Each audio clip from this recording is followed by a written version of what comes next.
Donc, le théorème de Bézout. Alors, j'ai fait exprès de vous l'écrire comme ça, parce que si vous regardez bien, il n'y a pas de mots. C'est que là, vous envoyez ça à quelqu'un au monde entier, il vous comprend s'il fait des mathématiques. Que dit le théorème de Bézout? Il dit, vous devez prendre deux entiers relatifs, donc ils peuvent être négatifs, mais c'est pas très gênant, mais ils doivent être non nuls. D'accord? Il faut deux entiers relatifs non nuls. Et on vous dit, si le PGCD de AB vaut 1, ça veut dire quoi sur A et B? Ils sont premiers entre eux. Ils sont premiers entre eux. Donc, si, si AB sont premiers entre eux, A et B sont premiers entre eux, alors il existe un U et un V qui appartiennent à Z, tel que AU plus BV égale 1. Mais c'est pas un si alors, parce que si vous avez ça, ça veut dire que c'est premier entre eux. Si vous arrivez à trouver une relation comme ça entre A et B avec des U et V, les U et V ne sont pas uniques. Hein. Si c'était unique, il fallait que je mette ça. Là, ça veut dire qu'il existe un unique le couple. Mais il n'est pas unique le couple, apparemment. Il peut en avoir plusieurs. Donc, il existe un couple UV, donc de deux nombres. J'insiste ici, c'est que des entiers, ça. C'est que des entiers relatifs. Donc, vous avez des entiers, et si vous avez cette relation-là, ce qu'on appelle la relation de Bézout, justement, ça s'appelle une relation de Bézout, si vous avez ça, ça veut dire que vos nombres sont premiers entre eux, et s'ils sont premiers entre eux, vous avez ça. C'est un si et seulement si, quoi. C'est une équivalence. Comment ça se concrétise dans un exercice ou un truc qu'on pourrait donner? Ça pourrait être ça, par exemple. Là, ici, c'est un exemple que je vous donne, un exemple d'application. C'est déterminer les entiers U et V tels que 29U plus 19V égale 1. Donc, qu'est-ce que je dois vérifier si je veux être sûr que U et V existent? Ici. Déterminer la valeur de U et V? Bah non, avant de dire que je peux faire ça.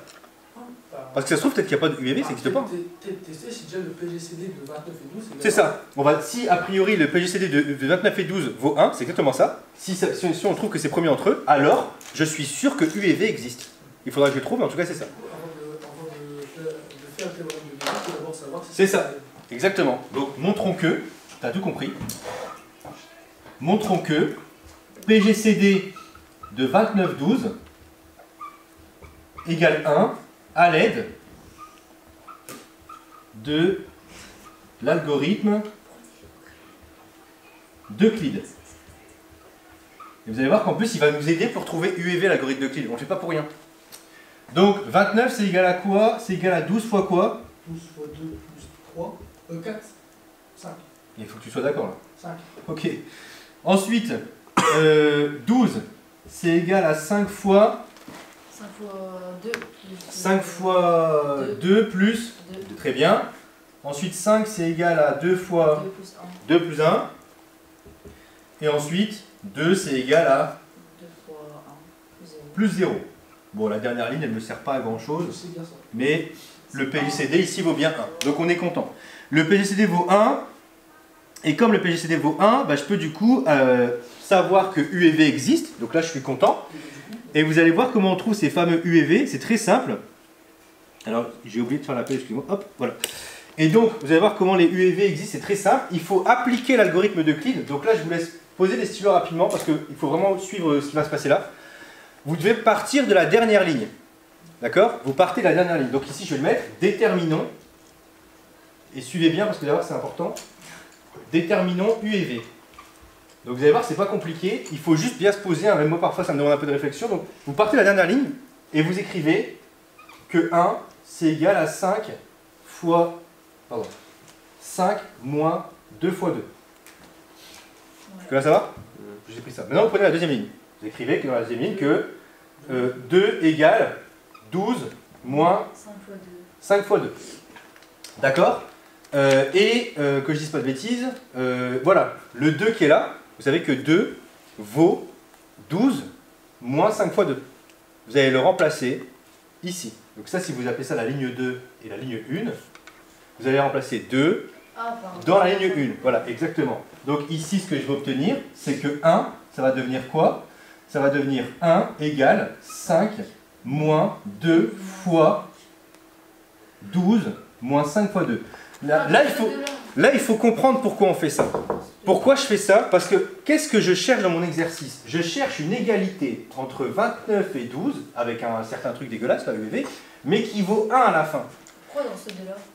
Pourquoi Bah j'ai pas fini. En fait justement j'ai pas fini. Je suis en train d'expliquer la méthode là. Du coup, en fait ici vous êtes d'accord avec moi, je dois trouver une égalité entre 29 et 12 avec des U et des V certains. Mais à la fin ça doit faire 1. Et il se trouve que l'algorithme d'Euclide, il me donne un truc à la fin ici où ça vaut 1.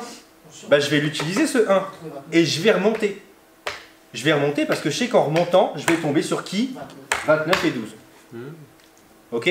À partir du 1. C'est pour ça qu'il ne sert pas à rien ce truc, il nous permet de remonter pour trouver ces U et V.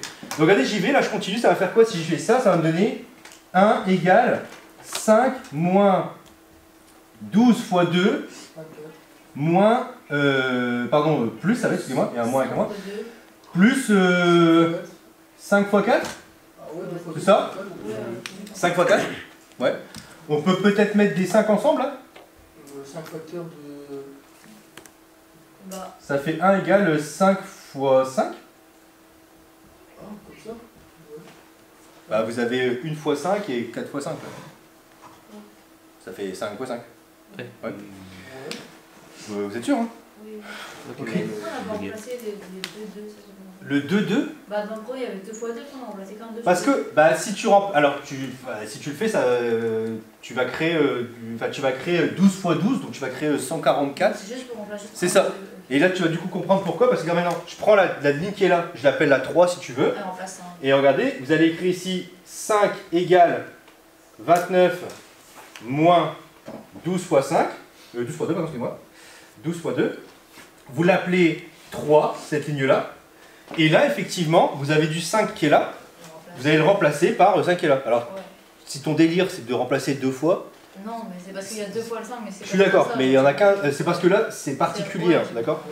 Donc ici, la ligne 1, toujours c'est la 1, hein, celle-là, hein, c'est toujours la ligne 1, elle redevient quoi? Elle devient 1 égale 5 fois 29 moins 12 fois 2 moins 2 fois 12.